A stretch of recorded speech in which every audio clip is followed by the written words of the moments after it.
Et ce qui s'est passé, c'est que j'ai eu un streptocoque qui est rentré en moi et À l'occasion de cette de cette légère égratignure? égratignure. C'est ce que finalement les experts ont Dingue. trouvé comme seule et unique porte d'entrée. Et donc, Ce qu'on appelle un streptocoque doré?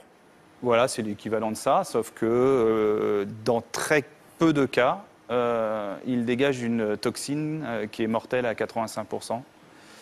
Et donc qui a comme macabre propriété, c'est de nécroser l'ensemble des tissus, en commençant par les extrémités et en se rapprochant du cœur. Et donc la À quelle mienne, vitesse? moi c'était 12 cm de l'heure. C'est dingue.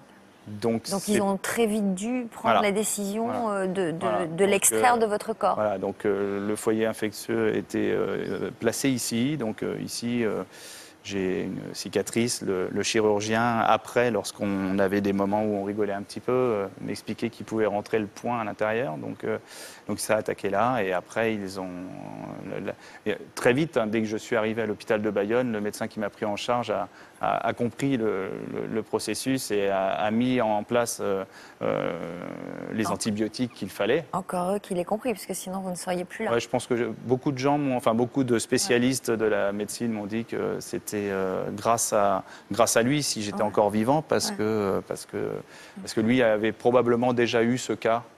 Psychologiquement, donc vous dites que le deuxième jour, en présence de votre femme, quoi, vous avez eu des idées noires ce jour-là?